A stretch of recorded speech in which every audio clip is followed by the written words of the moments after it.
Puji Tuhan, saya sampaikan selamat pagi dan salam sejahtera dalam Tuhan kita Yesus Kristus. Haleluya. Sungguh bersyukur kita ada di minggu ketiga di bulan ini dan hari ini, pagi ini, tepat kita ada di tanggal 17 Agustus tahun 2025. Dan hari ini seluruh warga bangsa, termasuk saudara dan saya, kita bersyukur atas 80 tahun kemerdekaan kita. Amin Bapak Ibu. Kita telah merdeka ya dari penjajahan dan ini berkat Tuhan yang sangat luar biasa. Perjuangan yang sangat hebat dari pahlawan-pahlawan bangsa yang sungguh luar biasa. Puji Tuhan, mari seraya kita merayakan kemerdekaan bangsa ini, kita juga mau merayakan kemerdekaan kita. Amin. Saya mau mengingatkan kita semua bahwa setiap kita telah mengalami kemerdekaan sejati di dalam Kristus. Dan itu kita harus syukuri setiap hari dalam kehidupan kita. Ya, berbeda dari kemerdekaan bangsa kita yang diperoleh dengan perjuangan seluruh warga bangsa. Tetapi kemerdekaan kita di dalam Kristus sepenuhnya adalah anugerah Allah. Amin. Sepenuhnya adalah berkat Tuhan. Mari kita membaca ayat yang sudah sangat populer di dalam Galatia pasal 5 ayat 1. Ya, Galatia pasal 5 ayat 1. Saya rindu kita bersama-sama membaca ayat ini. Galatia pasal 5 ayat 1. 2, 3. Supaya kita sungguh-sungguh merdeka, Kristus telah memerdekakan kita. Karena itu berdirilah teguh dan jangan mau lagi dikenakan kuk perhambaan. Haleluya, puji Tuhan. Silakan duduk. Tapi bila dikasih oleh Tuhan, bangsa kita sudah 80 tahun merdeka. 80 tahun itu bukan sekedar jumlah tahun ya. Tetapi 80 tahun itu adalah penanda perjalanan yang panjang ya. Relatif panjang untuk sebuah bangsa yang pernah dijajah selama berabad-abad. Mungkin ada yang ingat kita dijajah berapa abad? Ya, 3,5 abad ya, jangan lupa pelajaran sejarah 350 tahun kita dijajah Bapak Ibu ya. Dan kemudian 80 tahun yang lalu, ya kita membaca di pembukaan Undang-Undang Dasar kita, oleh karena berkat rahmat Allah yang Maha Kuasa dan tentunya oleh perjuangan, oleh pengorbanan para pahlawan, kita menjadi bangsa yang merdeka. Kita menjadi bangsa yang berdaulat. Itu sebabnya kita sungguh-sungguh bersyukur kepada Tuhan. Dan setiap bulan Agustus ya kita selalu melihat pemandangan yang sangat luar biasa. Ya, bendera dikibarkan di tiap-tiap rumah, di sudut-sudut jalan, bahkan di jalan-jalan umbul-umbul, kemudian pernak-pernik warna merah putih. Ya, saya kemarin ke Banyuwangi. Saya melihat di jalan itu sama dengan di Jember, umbul-umbul, kemudian pernak-pernik bendera itu berkibar dengan sangat indah menghiasi kota-kota kita, desa-desa kita. Ya, lagu-lagu perjuangan biasanya dikumandangkan, cuman saya sudah sedikit jarang mendengar itu dikumandangkan. Tetapi kemarin di sebelah STA Jember, di SMP Al Furqon, saya mendengarkan lagu-lagu itu dikumandangkan, cerita-cerita tentang pahlawan bangsa ini dihidupkan kembali. Dan tentunya kita dan seluruh bangsa bersyukur atas kemerdekaan ini. Amin. Bapak Ibu, kita merayakan kemerdekaan dengan rasa bangga ya, sekaligus syukur. Itu sebabnya hari ini spesial, saya berdasi merah saudara. Guru-guru sekolah minggu tinggal di Kere ini, saya dari sini melihat merah putih semuanya. Dan ini adalah wujud syukur kita atas kemerdekaan ini. Namun demikian Bapak Ibu, kita harus berdoa bersungguh-sungguh untuk bangsa kita. Amin. Kita harus terus bersyafaat untuk bangsa kita. Karena kenapa Bapak Ibu ya, di balik kemerdekaan bangsa kita ini masih ada saja ancamannya. Betapapun berharganya sifat kemerdekaan politik ini, ya kemerdekaan ini sifatnya sementara. Makanya kita harus terus berdoa buat bangsa ini, bersyafaat buat bangsa ini. Jangan kendor. Mari kita menjadi berkat, menjadi garam dan terang bagi bangsa ini. Kenapa? Karena kemerdekaan politik itu dapat terancam oleh karena perpecahan. Kita adalah negara yang majemuk. Perpecahan itu sangat mungkin terjadi. Kemerdekaan bangsa dapat dirusak dengan kemiskinan, korupsi.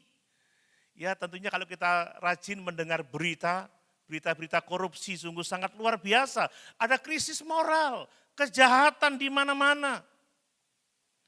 Mungkin Bapak Ibu sudah mendengar ya demo di Pati yang begitu luar biasa, puluhan ribu orang. Dan ini sepertinya baru satu dia.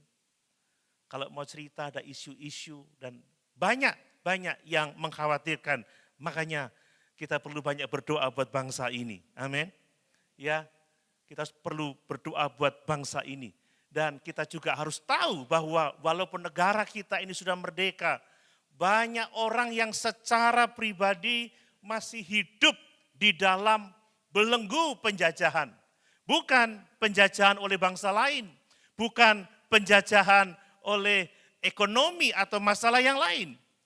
Tetapi lebih buruk lagi, masih banyak orang yang masih dijajah oleh dosa, yang masih dijajah oleh kebiasaan buruk, yang masih dijajah oleh ikatan kuasa-kuasa gelap, belenggu rohani. Alkitab mengajarkan bahwa ada kemerdekaan yang lebih besar, yang lebih mulia, yang lebih kekal daripada kemerdekaan politik atau kemerdekaan fisik. Itulah kemerdekaan kita di dalam Kristus. Amin Bapak Ibu, yang harus kita syukuri. Itulah kemerdekaan yang membebaskan kita dari kuasa dosa. Kemerdekaan yang membebaskan kita dari kutuk hukum Taurat. Kemerdekaan yang memerdekakan kita dari maut, dari kematian kekal. Apakah Bapak Ibu Saudara sudah merasa merdeka? Amin. Merdeka dari dosa. Kita tidak lagi dikuasai oleh dosa dan tidak hidup lagi untuk dosa. Kita merdeka dari kutuk hukum Taurat karena tidak ada seorang pun yang dapat melakukan hukum Taurat dengan usahanya sendiri. Karena sifat keberdosaan manusia. Dan setiap kita telah memiliki hidup yang kekal. Amin. Ini yang perlu kita syukuri. Paulus berkata di dalam Galatia pasal 5 ayat 1 tadi. Supaya kita sungguh-sungguh merdeka. Kristus sudah memerdekakan kita. Dan karena itu berdirilah teguh dan jangan mau lagi dikenakan kuk perhambaan. Mari ya bersamaan kita merayakan kemerdekaan bangsa kita 80 tahun. Kita berkomitmen untuk berdoa bagi bangsa ini karena sekali lagi kemerdekaan politik, kemerdekaan bangsa itu sementara Bapak Ibu ya. Ada banyak tantangannya. Mari kita terus berkomitmen untuk berdoa bagi bangsa ini, untuk menjadi garam dan terang bagi bangsa ini, menjadi mercusuar di tengah-tengah kegelapan dosa. Dan mari kita merenungkan dan merayakan kemerdekaan rohani kita. Amin. Kemerdekaan kita di dalam Kristus. Kemerdekaan yang dianugerahkan oleh karena kebaikan Allah dan yang kita terima oleh iman itu. Ya, karena kemerdekaan bukan hasil dari perjuangan kita, bukan hasil dari usaha kita, tetapi dari anugerah Allah yang tidak ternilai harganya. Amin. Ini yang harus kita ingat, yang harus kita syukuri setiap hari. Itulah yang memotivasi kita, yang mendorong kita pagi ini untuk setia beribadah kepada Tuhan. Merdeka. Semangat. Sekali lagi, merdeka. Puji Tuhan. Mari, saya akan menyampaikan beberapa poin penting dari kemerdekaan kita di dalam Kristus. Bapak Ibu, saya mau mengingatkan satu hal yang sangat penting karena masih ada banyak orang yang bingung tentang keselamatan jiwanya. yang bingung tentang kemerdekaannya. Pertama, perhatikan bahwa kemerdekaan Kristen yang sejati itu sepenuhnya adalah anugerah Allah. Amin. Sepenuhnya adalah pemberian Allah. Kemerdekaan Kristen yang sejati itu bukan hasil usaha manusia. Bukan hasil pekerjaan kita. Bukan karena perbuatan kita. Sama sekali tidak. Kemerdekaan kita di dalam Kristus, kemerdekaan dari dosa, kemerdekaan dari hukum Taurat, kemerdekaan dari kematian kekal, itu adalah anugerah Allah. Dan sekali-kali itu bukan usaha manusia. Mari saya ingin menyampaikan perbandingan ya. Perbandingan antara kemerdekaan politik ya, kemerdekaan bangsa ini dengan kemerdekaan Kristen yang sejati. Saya harap ini akan menjadi jelas bagi kita semua dan menambah ucapan syukur kita kepada Tuhan. Yang pertama Bapak Ibu, di bagian kemerdekaan Kristen adalah anugerah, bahwa kemerdekaan bangsa ini itu dicapai dengan perjuangan manusia, perjuangan seluruh warga bangsa, perjuangan pahlawan-pahlawan bangsa. Kalau kita mengingat sejarah bangsa ini, kemerdekaan Indonesia diperoleh melalui perjuangan yang sangat panjang, perjuangan yang sangat hebat. Bayangkan 3,5 abad dijajah Bapak Ibu. Kita mengingat bagaimana pahlawan-pahlawan bangsa kita berkorban harta, berkorban tenaga, bahkan berkorban nyawa. Mereka berjuang melawan penjajah. Mereka memiliki keberanian yang luar biasa. Mereka memiliki strategi. Ya, waktu belajar dulu kita belajar bagaimana mereka bergerilya. Bahkan mereka mengorbankan diri mereka. Ini perjuangan yang diperoleh, ini kemerdekaan yang diperoleh karena perjuangan yang panjang. Perjuangan yang sangat luar biasa hebat.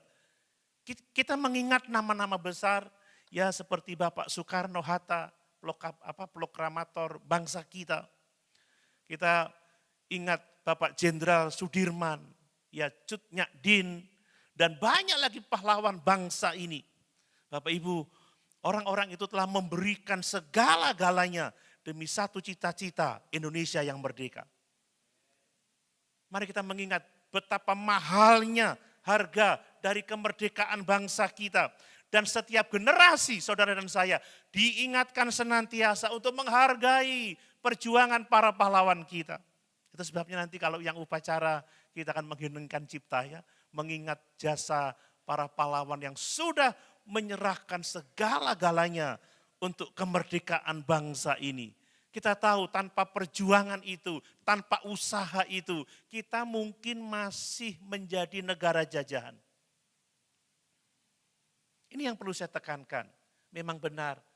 Ya pembukaan mengatakan pembukaan undang-undang, ya oleh karena berkat rahmat Allah yang Maha Kuasa, diproklamirkanlah kemerdekaan bangsa ini. Tetapi tanpa perjuangan seluruh warga bangsa, para pahlawan, mungkin kita masih terjajah sampai sekarang. Tetapi yang berikutnya Bapak Ibu saya mau mengatakan bahwa kemerdekaan rohani, kemerdekaan Kristen yang sejati itu tidak dapat dicapai oleh usaha manusia.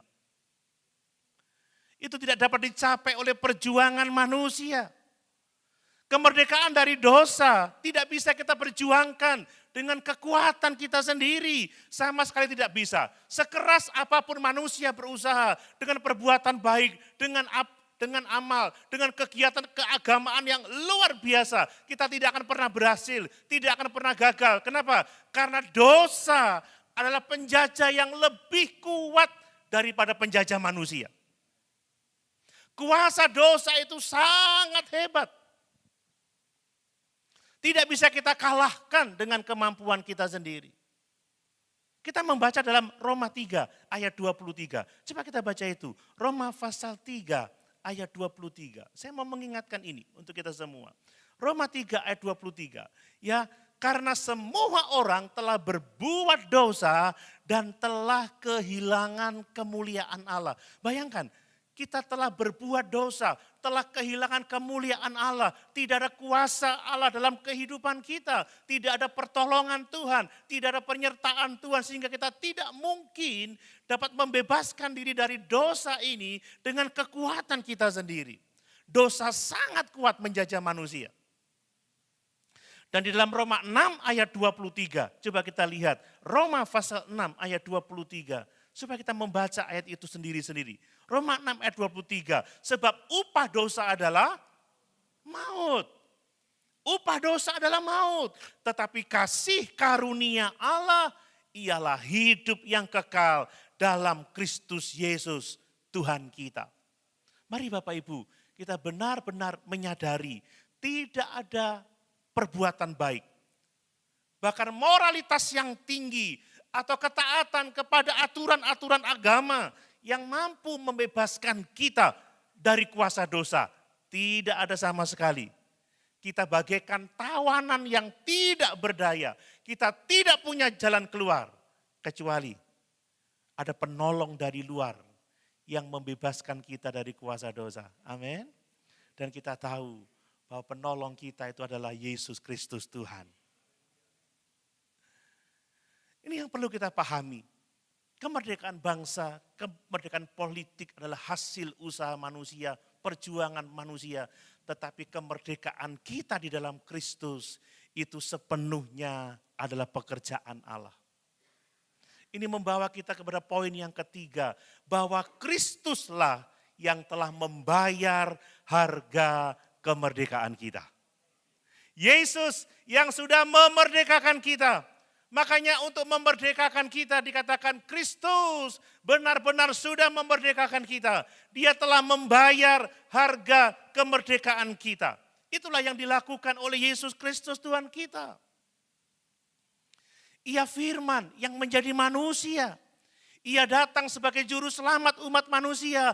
Dia membayar harga penuh kemerdekaan kita di kayu salib.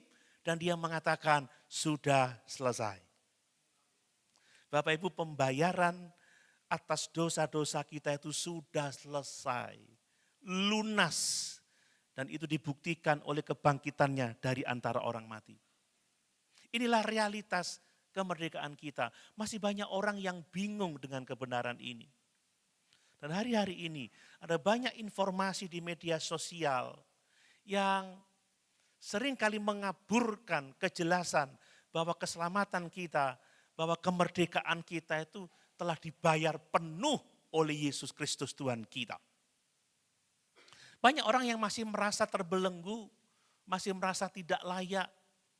Ya, tadi Bu Christine berdoa, terima kasih Tuhan, kami masih merdeka untuk memuliakan Tuhan, masih merdeka untuk beribadah, masih merdeka untuk mendengarkan firman Tuhan.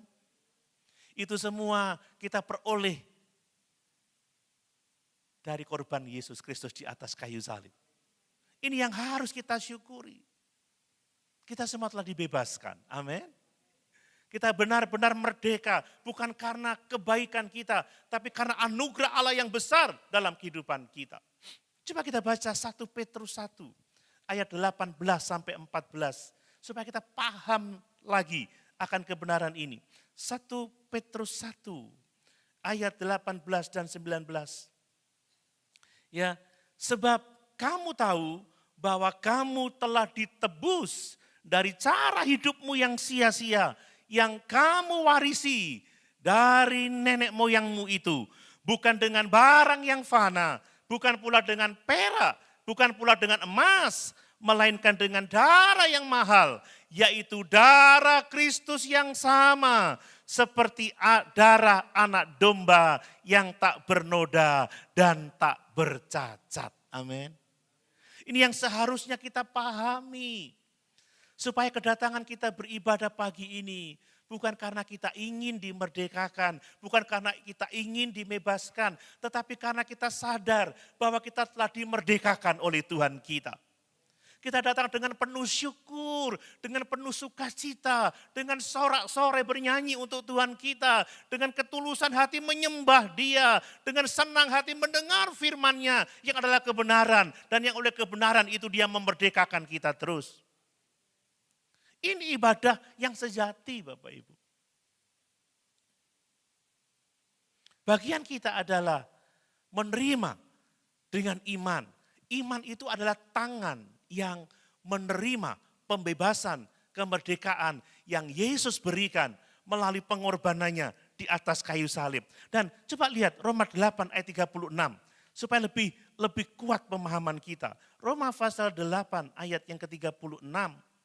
Demikian firman Tuhan.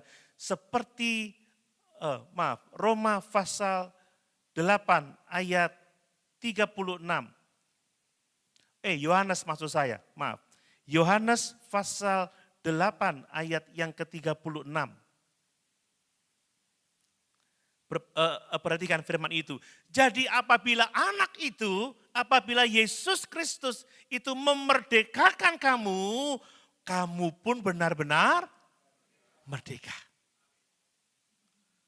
Yakin merdeka?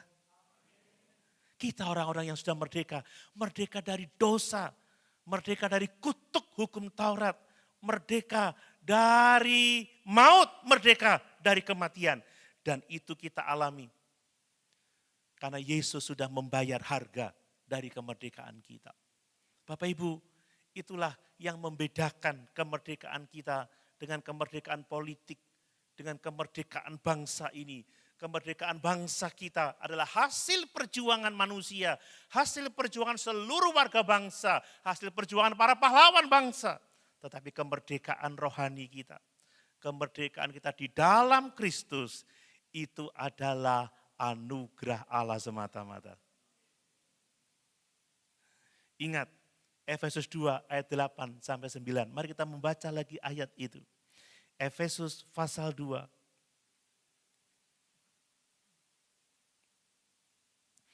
Ayat 8 dan ayat yang ke-9. Sebab karena kasih karunia, kamu diselamatkan oleh iman. Itu bukan hasil usahamu, tetapi pemberian Allah. Itu bukan hasil pekerjaanmu. Jangan ada orang yang memegahkan dirinya. Amin. Inilah bedanya kemerdekaan politik dengan kemerdekaan kita. Makanya mari kita sungguh-sungguh mengucap syukur. Double ucapan syukur. Ucapan syukur untuk kemerdekaan bangsa kita. Dan kita harus tetap komitmen mendoakan bersyafaat untuk bangsa ini. Mari kita mengambil bagian ya untuk mempertahankan kemerdekaan bangsa ini. Karena kemerdekaan ini sifatnya sementara. Tetapi kemerdekaan kita di dalam Kristus adalah kemerdekaan yang sifatnya anugerah Allah yang kita terima hanya dengan iman yang sungguh-sungguh kepada Kristus. Amin. Jangan ada di antara kita yang berkata, aku selamat karena usahaku sendiri. Aku selamat karena perjuanganku sendiri. Aku selamat karena kehebatanku. Aku selamat karena usahaku. Aku selamat sepenuhnya karena anugerah Allah. Dan aku menerimanya hanya dengan percaya kepada Yesus Kristus sebagai satu-satunya Tuhan. Firman yang menjadi manusia, Allah sejati, manusia sejati yang telah membayar dosaku dengan kematiannya di atas kayu salib. Dia tidak hanya mati, tetapi dia dibangkitkan pada hari yang ketiga yang menunjukkan bahwa pembayaran dosa itu sudah lunas. Bahwa pembayaran atas dosa kita itu diterima oleh Bapa. Itu sebabnya Bapak Ibu yang dikasih oleh Tuhan, mari kita bersyukur buat keselamatan jiwa kita. Setiap hari dalam kehidupan kita. Itu sebabnya kenapa kalau saya berdoa, saya selalu mengucap syukur. Pertama-tama buat keselamatan jiwa kita ini. Seringkali orang lupa berkat terbesar itu adalah keselamatan jiwa. Ingat apa kata Tuhan Yesus, apa artinya kamu memiliki seluruh isi dunia ini? Apa artinya kamu sukses, punya ini, punya itu, dapat ke sana, dapat ke sini. Kamu bebas mendapatkan keinginanmu atas segala sesuatu yang ada di dunia ini. Apa artinya kalau jiwamu binasa, kalau pada akhirnya kamu dihukum kekal di neraka, apa artinya itu? Biarlah tiap hari dalam kehidupan kita itu adalah sebagai ucapan syukur kita kepada Allah. Setiap hari saya selalu berdoa, terima kasih Tuhan untuk keselamatan jiwa kita. Sehingga kalau mungkin ada sakitnya, mungkin sewaktu-waktu dompet menipis, ya sewaktu-waktu ada pergumulan, itu tidak menggoyahkan kita untuk tetap mengucap syukur kepada Tuhan. Ada banyak orang yang lupa bahwa dia telah diselamatkan secara cuma-cuma. Dia berkata, katanya Tuhan baik. Ada yang kecewa karena penderitaan yang dialaminya. Ada yang kecewa karena kegagalan yang dialami. Ada yang kecewa karena ditinggalkan oleh orang-orang yang dikasihi. Mereka marah kepada Tuhan. Mereka meninggalkan Tuhan. Lupa bahwa yang terbesar sudah diberikan kepada kita. Lupa bahwa Allah itu turut bekerja di dalam segala perkara untuk mendatangkan kebaikan bagi hidupnya. Jangan melupakan yang satu ini Bapak Ibu. Ya, saya sebagai pelayan Kristus ada banyak juga pergumulan, tapi saya tidak pernah kecewa karena saya memandang Yesus di kayu salib sudah memerdekakan saya. Itulah yang harus kita lakukan setiap hari. Itulah yang kita lakukan pagi ini. Kenapa kita berkumpul? Karena kita menyadari kemerdekaan kita, keselamatan kita. Kalau Yesus sudah memerdekakan kita, dia pasti memelihara kita. Dia pasti berhasil menuntun kita sampai pada kemuliaan kekal. Dan mari Bapak Ibu, tidak ada di antara kita yang menyombongkan diri atas kemerdekaan kita ini. Jangan ada yang merasa lebih superior dari yang lain. Merasa lebih hebat. Atau kita memandang orang lain, menghakimi orang lain, kamu tidak layak. Kamu tidak bisa. Bapak Ibu, tidak ada yang tidak dapat diampuni oleh Tuhan. Dan Tuhan dapat memakai siapa saja untuk kemuliaannya. Ingat, tidak ada perbedaan dosa besar, dosa kecil. Alkitab sudah mengatakan semua orang telah berbuat dosa. Semua orang telah kehilangan kemuliaan Allah. Mau diukur dosa besar, dosa kecil, semua di hadapan Allah sama berdosa. Dan semua orang pasti akan mengalami kematian. Karena upah dosa adalah maut. Tetapi kasih karunia Allah yang besar untuk semua orang berdosa. Amin. Tidak tahu dosa yang seperti apa.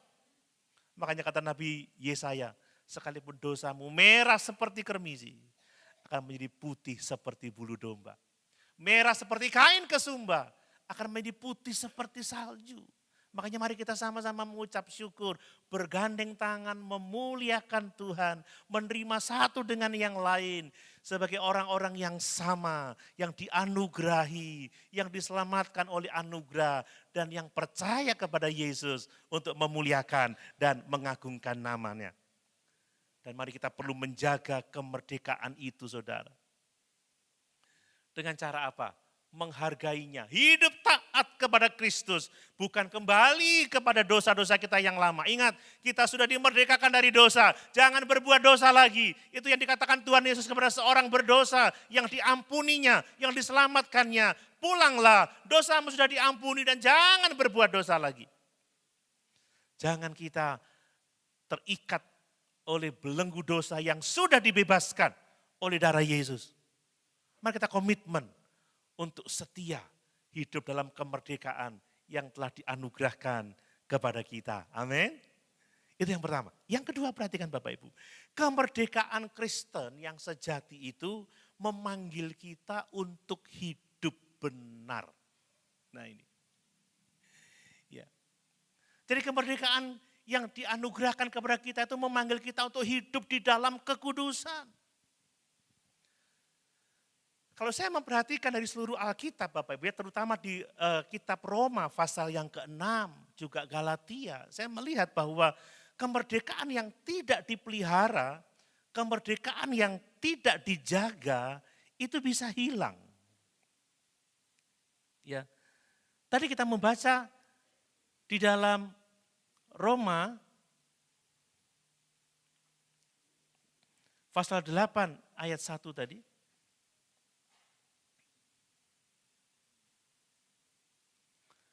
Maaf, Roma 5 ayat 1, coba kita baca. Supaya kita sungguh-sungguh merdeka, Kristus telah memerdekakan kita. Dan dia berkata apa selanjutnya? Karena itu berdirilah teguh dan jangan mau lagi dikenakan kuk perhambaan. Apa artinya? Ada orang-orang yang sudah dimerdekakan, tetapi dia memberikan dirinya lagi dikenakan kuk perhambaan. Dia menyerahkan dirinya lagi untuk dikuasai oleh dosa, untuk takluk kepada hukum Taurat. Jadi jelas Paulus mengatakan kemerdekaan yang tidak dijaga itu bisa hilang. Ada orang-orang yang telah dimerdekakan tetapi terbelenggu lagi. Terpenjara lagi. Dikuasai lagi oleh dosa, dikuasai lagi oleh tabiat dosa, oleh kuasa kegelapan. Ya, berbicara tentang kemerdekaan politik, kemerdekaan bangsa kita. Sejarah mengajarkan bahwa kemerdekaan bangsa itu tidak otomatis terjaga hanya karena Bapak proklamator itu menyampaikan proklamasi kemerdekaan 17 Agustus 1945. Proklamasi. Menyatakan kemerdekaan bangsa Indonesia. Tidak hanya karena proklamasi itu serta-merta kemerdekaan itu terjaga, aman. Tidak Bapak Ibu. Kalau kita membaca sejarah setelah 17 Agustus 1945, bangsa kita harus mengalami yang namanya agresi militer. Ada usaha untuk merebut kembali kemerdekaan itu. Ada pemberontakan di mana-mana. Ada ancaman perpecahan di mana-mana. Dan pahlawan-pahlawan kemerdekaan tetap berjuang untuk mempertahankan kemerdekaan itu. Amin. Bahkan kita sekarang juga harus tetap berjuang untuk mempertahankan kemerdekaan bangsa kita. Sebagai warga bangsa kita punya tanggung jawab itu Bapak Ibu. Ini yang dapat kita pelajari dari sejarah bangsa kita. Kalau pahlawan-pahlawan tidak berjuang mempertahankan kemerdekaan ini, saudara, kacau balau bangsa ini. Ya, kita yang masih mau melihat berita, kita bisa melihat kondisi sekarang ini. Mari kita bersyafaat banyak untuk bangsa ini. Amin Bapak Ibu. Ya, kita setia beribadah, kita setia bersaksi. Menjadi garam dan terang bagi bangsa ini. Nah, berbicara tentang kemerdekaan rohani, setelah Kristus memerdekakan kita dari dosa, memerdekakan kita dari kutuk hukum Taurat, memerdekakan kita dari maut, maka kita harus hidup di dalam ketaatan kepada Kristus. Supaya apa? Supaya kita tidak lagi dikenakan kuk perhambaan. Supaya kita tidak lagi dijajah oleh dosa yang dahulu menguasai kita. Supaya kita tidak lagi dikuasai oleh kebiasaan-kebiasaan duniawi yang dahulu membelenggu kehidupan kita. Supaya kita meninggalkan cara hidup kita yang sia-sia dan mengenakan Kristus dalam kehidupan kita.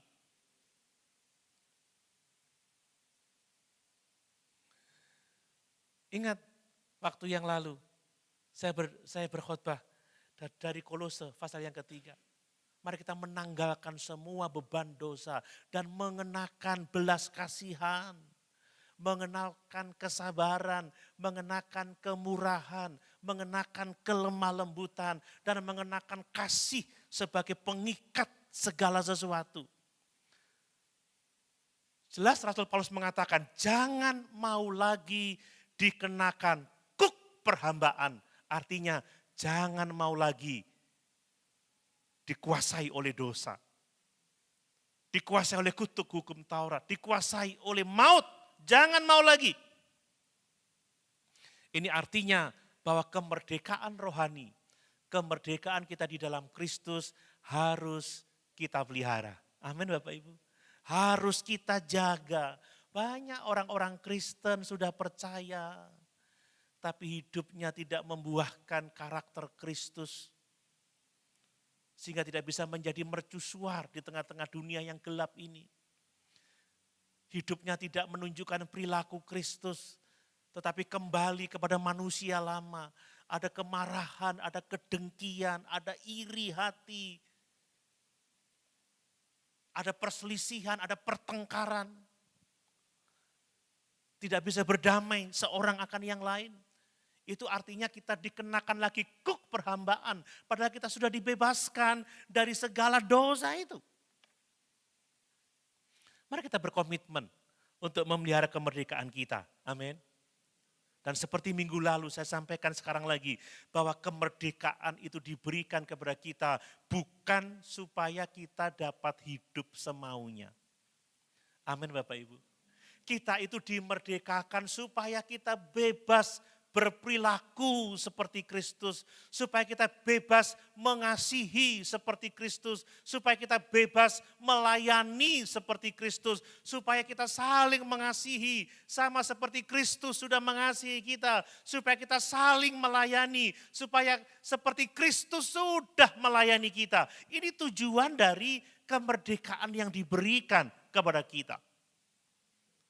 Ada banyak orang yang masih salah mengerti arti kemerdekaan itu. Mereka berpikir karena aku sudah merdeka, aku bebas melakukan apa saja, aku bebas berbuat apa saja. Yesus sudah mati untuk dosaku masa lalu, masa kini, dan masa yang akan datang. Semua pada akhirnya dosaku selesai di kayu salib. Sekarang aku bebas melakukan apa saja. Apa yang aku suka, apa yang aku senangi, aku akan lakukan. Bapak Ibu, itu adalah pengertian yang salah. Dalam konteks bangsa kita Bapak Ibu, kalau setiap kita hidup sesuka hati ya, kita hidup tidak memperhatikan hukum definitif ya di hukum bangsa ini, kita semaunya saja, maka kemerdekaan akan berubah menjadi kekacauan. Apa yang terjadi kalau kita tidak membayar pajak? Kalau kita tidak tertib lalu lintas, kalau kita tidak tertib ya menjalankan tugas dan tanggung jawab kita, kita hidup semaunya. Kita tidak mau diatur oleh hukum, kacau Bapak Ibu ya, kacau. Pasti kacau. Itu sebabnya kenapa pemerintah itu diberikan sebagai yang menyandang pedang untuk mengatur ketertiban, untuk menjaga kemerdekaan, supaya warga bangsanya itu tertib hukum, taat hukum kan seperti itu ya. Tidak hidup semaunya. Bahkan di asrama GBC juga ada tata tertib kan seperti tidak bisa semaunya. Ada aturan di sana. Kalau orang luar punya kitab kuning, GBC punya buku kuning saudara. Karena buku aturannya warna kuning. Tapi tidak tahu sekarang dicetak warna kuning atau warna merah. Nanti jadi buku merah kalau warna merah. Semua ada aturannya.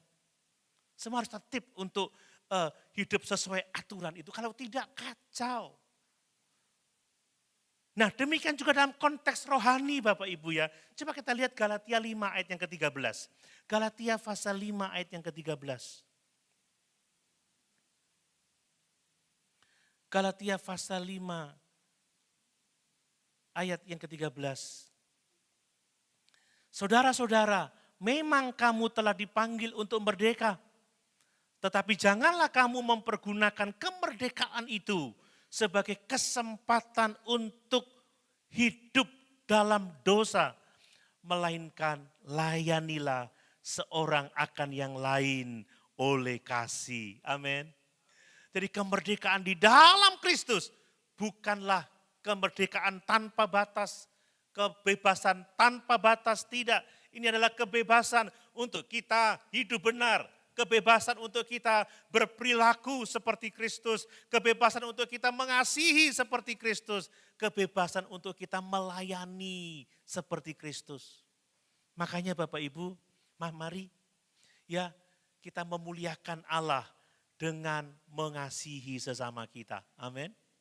Memuliakan Allah dengan mengasihi saudara-saudara seiman kita. Mulai dari keluarga, lingkungan terdekat kita, masyarakat di sekitar kita. Bahkan semua orang yang kita temui, kalau kita sudah dimerdekakan, maka kita harus hidup di dalam kasih seorang akan yang lain. Ini adalah menjadi komitmen kita sebagai orang-orang percaya. Tanpa itu Bapak Ibu, kita akan dikenakan kuk perhambaan lagi. Kalau orang yang tidak melayani pasti egois. Kalau orang tidak mengasihi pasti benci. Kalau orang tidak ramah, pasti enggak baik hatinya.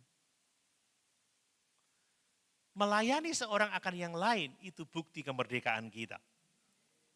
Saudara, saya tidak bisa melayani kalau tidak tulus. Saya tidak bisa melayani kalau saya tidak mempunyai kasih. Saya enggak bisa melayani kalau saya enggak beres tidak dimerdekakan dari dosa-dosa saya. Orang yang masih dikuasai dosa itu akan kelihatan dari perkataannya. Biasanya kasar ya, nggak punya sikap hormat. Suka menjudge tetapi tidak memimpin, tidak menolong, tidak menuntun. Dan orang-orang yang masih belum bebas dari dosa biasanya merespon itu dengan kekerasan juga. Makanya dikatakan oleh Paulus, hamba Tuhan itu tidak boleh bertengkar. Kita kan hamba Tuhan, amin Bapak Ibu. Hamba Tuhan bukan hanya saya loh ya, semua kita hamba Tuhan. Hamba Tuhan itu nggak boleh bertengkar, karena dia sudah dimerdekakan dari dosa. Hamba Tuhan itu melayani seorang yang lain dengan kasih. Nah kemudian hidup benar itu seharusnya menjadi tanda syukur atas kemerdekaan kita. Jadi kita hidup benar bukan untuk dikenan oleh Allah. Kita tidak hidup benar untuk lebih dikasihi oleh Allah. Kita tidak hidup benar untuk ditambahi kuasa oleh Allah. Tidak, kita hidup benar itu sebagai syukur atas kemerdekaan kita. Saudara, ada banyak orang yang masih membanggakan usahanya sendiri. Lihat, aku begini, aku begitu, aku lebih superior, aku lebih layak. Tidak ada Bapak Ibu. Semua yang kita lakukan adalah tanda syukur kita kepada Allah. Karena kita sudah dimerdekakan. Sebelum kita dimerdekakan, kita tidak akan bisa hidup benar sama sekali. Karena tidak ada yang benar, seorang pun tidak, kata firman Allah. Jadi hidup benar adalah tanda syukur atas kemerdekaan. Dan kita bisa melakukan itu dengan hidup di dalam roh. Hidup di dalam roh. Galatia 5 ayat yang ke-16, hiduplah di dalam roh. Jangan kamu mabuk oleh anggur, tetapi hiduplah di dalam roh. Dipimpin oleh firman, dipimpin oleh Roh Kudus dalam setiap tingkah laku kita, dalam setiap keputusan yang kita buat. Makanya kenapa firman harus diberitakan. Kenapa Alkitab harus dibaca setiap hari? Karena itulah yang memungkinkan kita untuk hidup seturut dengan kehendak Allah. Hidup seturut dengan firman Allah. Hidup seturut dengan pimpinan Roh Kudus. Roh Kudus tidak akan melakukan sesuatu yang bertentangan dengan firman Allah. Makanya kecintaan dengan firman itu sangat penting. Makanya kenapa mimbar ini harus mengajarkan Alkitab. Kalau bukan Alkitab yang diajarkan, maka itu bukan firman Allah. Amin Bapak Ibu. Alkitab pedoman hidup kita. Dasar dari iman kita. Dasar dari pelayanan kita. Kemudian kita harus menolak kembali hidup lama itu. Menolak untuk hidup dalam manusia lama. Roma 6 ayat 12. Jangan lagi kamu memperhambakan dirimu lagi kepada dosa. Coba kita lihat Roma 6 ayat 12. Ya. Roma pasal 6 ayat yang ke-12. Ini firman Allah bagi kita. Ya, sebab itu hendaklah dosa jangan berkuasa lagi di dalam tubuhmu yang fana. Supaya kamu jangan lagi menuruti keinginannya.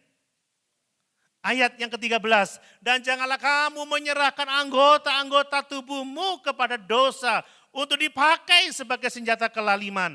Tetapi serahkanlah dirimu kepada Allah sebagai orang-orang yang dahulu mati dan yang sekarang hidup.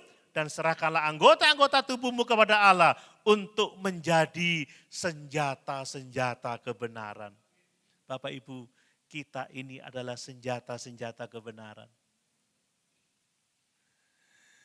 Kita ini adalah orang-orang yang hidup sesuai dengan firman Tuhan.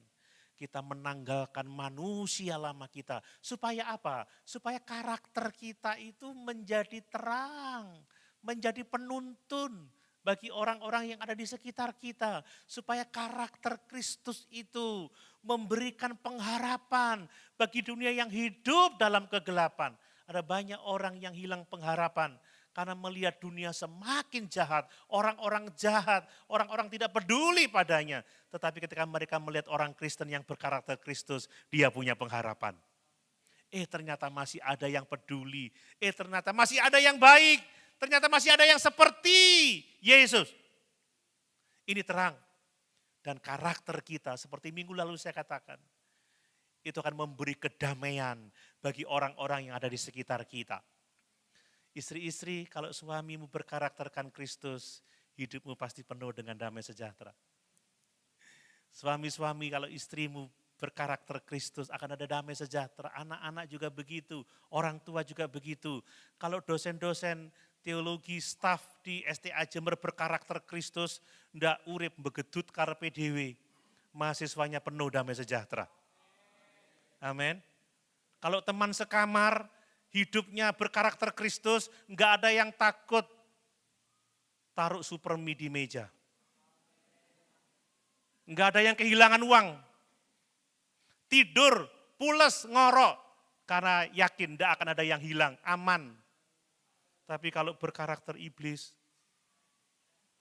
laporan ke staf, Om, uangku hilang, piro, 300.000.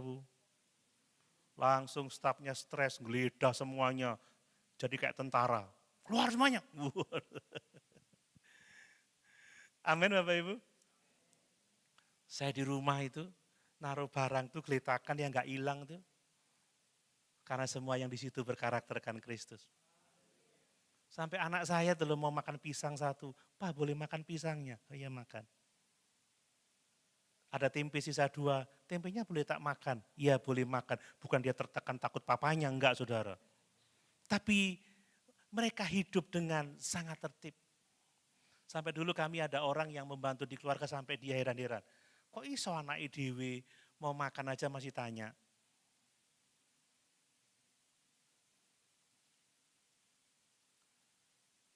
Saudara, karakter Kristus membebaskan kita dari ketakutan. Amin. Memberi damai sejahtera kepada orang-orang di sekitar kita. Kerja sama orang yang berkarakter Kristus itu tenang. Mempercayakan tanggung jawab, mempercayakan uang gak akan hilang saudara. Amin. Tapi kalau gak gitu, tahu-tahu hilang aja, tahu-tahu lapor. Aduh, hilang. Mari Bapak Ibu, kita menolak hidup dalam manusia lama dan mari kita berbuah dalam karakter Kristus. Amin. Makanya jangan lagi kompromi dengan dosa yang pernah mengikat kita. Jangan mau lagi kompromi dengan dosa. Tinggalkan. Kalau sudah setia kepada Tuhan, tinggalkan. Apa saja yang berbau dosa, tinggalkan. Dan gunakan kemerdekaan kita untuk menjadi teladan bagi orang lain. Bukan menjadi batu sandungan bagi orang lain. Ada jemaat-jemaat yang jadi batu sandungan bagi jemaat yang lain. Malah ada yang memprovokasi untuk tidak melayani, memprovokasi untuk tidak lagi kebaktian lagi. Jangan Bapak Ibu, tapi jadilah terang, jadilah berkat. Amin. Jadi teladan dan mari jaga kemerdekaan kita dengan disiplin rohani. Rajin berdoa, rajin membaca firman, rajin beribadah. Itulah yang dikehendaki Allah dari kemerdekaan kita. Yang terakhir Bapak Ibu, kemerdekaan itu menuntun kita kepada pengabdian. Amin. Seperti lalu saya katakan, jangan berkata apa yang dapat bangsa ini berikan kepada saya. Tetapi apa yang dapat saya berikan untuk bangsa ini. Apa yang dapat kuberikan untuk gereja ini. Bukan apa yang dapat aku ambil dari gereja ini. Apa yang dapat kuterima dari Kristus. Tapi katakan apa yang dapat kupersembahkan untuk Kristus. Amin. Karena Yesus sudah memberikan segala-galanya bagi kita.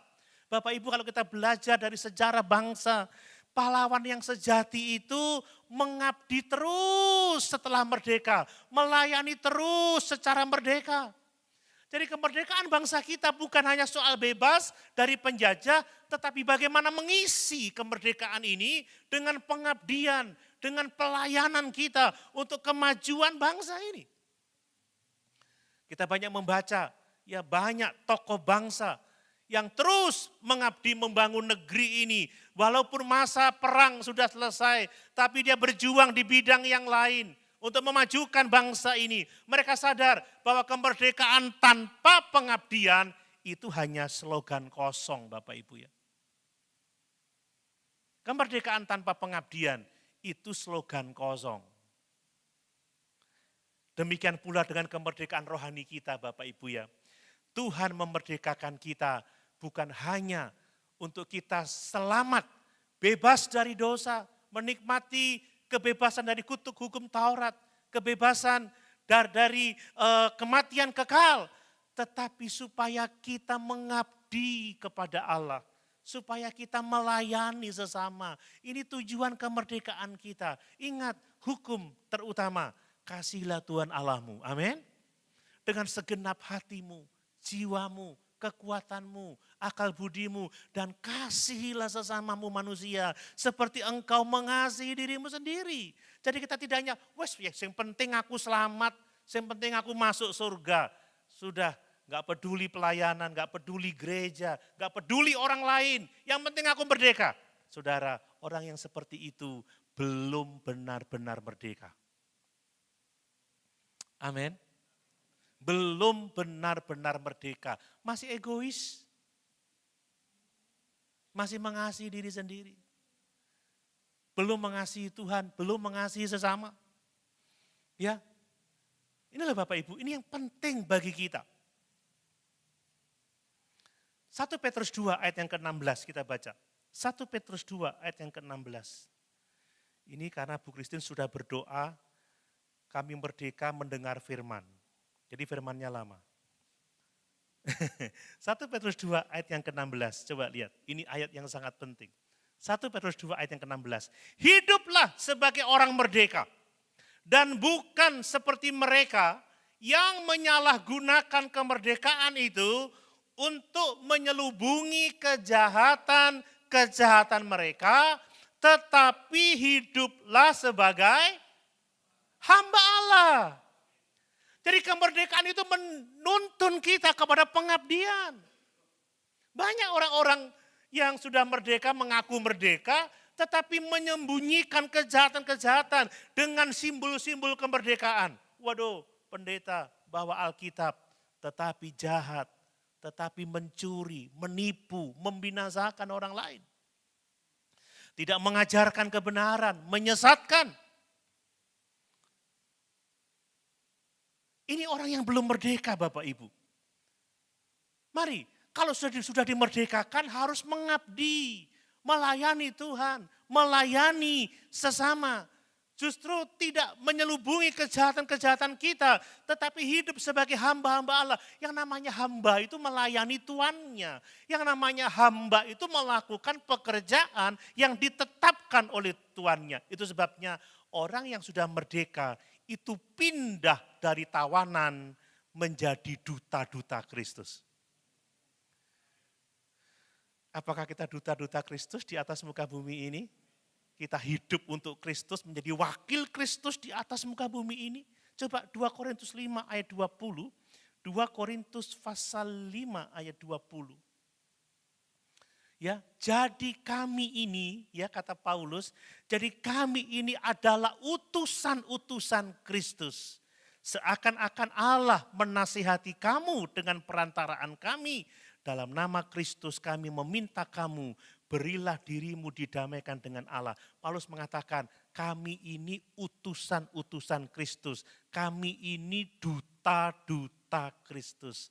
Bisakah Bapak Ibu berkata, aku adalah utusan Kristus? Amin.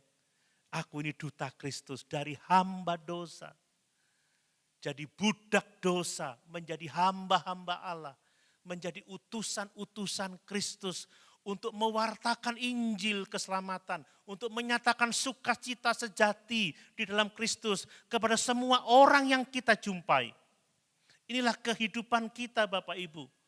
Mari kita menjadi garam bagi dunia ini, memberi rasa, memberi pengaruh di tengah-tengah dunia yang semakin gelap ini. Mari kita mencegah kerusakan moral. Jangan justru di gereja ini terjadi kerusakan, saudara. Amin. Jangan justru kita yang hancur. Tapi kita tetap kuat, solid, dan kita menjaga dunia dari kehancuran moral. Kemudian mari kita menjadi terang dunia. Minggu lalu saya katakan, kita terang dunia. Hendaklah kebaikan kita seperti terang, ditempatkan di tempat yang tinggi, menerangi, berdampak bagi orang-orang yang ada di sekitar kita. Seperti para pahlawan bangsa ini, saudara, mengorbankan waktu, tenaga, pikiran, demi kemajuan bangsa ini.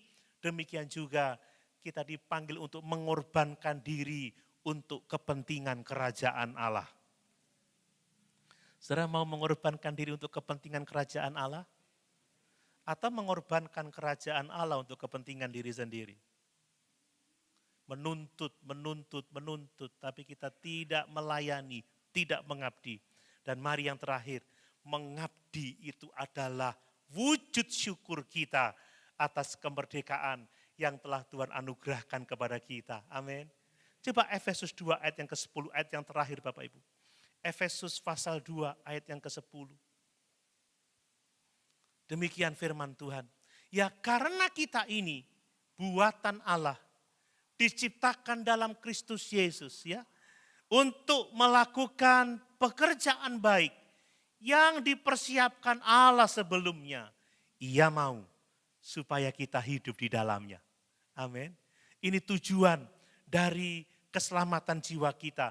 Mengabdi, melayani, itu wujud syukur atas kemerdekaan kita. Kita telah dibebaskan dari dosa, dilahirkan kembali menjadi ciptaan-ciptaan baru untuk apa? Untuk melakukan setiap pekerjaan baik yang telah Allah percayakan kepada kita, yang telah Allah siapkan kepada kita. Itu sebabnya orang Kristen itu pasti baik hidupnya. Tidak hanya Yesus baik bagiku, tapi aku baik. Amin saudara. Ya, baik bagi semua orang. Melayani semua orang. Seperti Kristus sudah melayani kita. Itu sebabnya mari Bapak Ibu libatkanlah dirimu dalam pelayanan. Sesuai dengan karunia yang Tuhan berikan kepada kita. Saya senang ada banyak anak muda yang mau melayani Tuhan. Seharusnya mereka benar-benar menyadari aku telah diselamatkan untuk mengabdi kepada Yesus. Sebagai ucapan syukur. Ya, ini yang penting dan jadikan pekerjaan kita, keluarga kita, interaksi sosial kita sebagai pelayanan kita kepada Tuhan. Yesus mengatakan apa? Paulus mengatakan apa? Lakukan segala sesuatu bukan seperti untuk manusia, tetapi seperti untuk Tuhan. Mari kita bersyukur Bapak Ibu, kemerdekaan kita adalah anugerah Allah. Amin. Kita dipanggil untuk hidup benar. Dan kemerdekaan seharusnya menjadikan kita pelayan Allah. Amin. Merdeka. Sama-sama kita berdiri.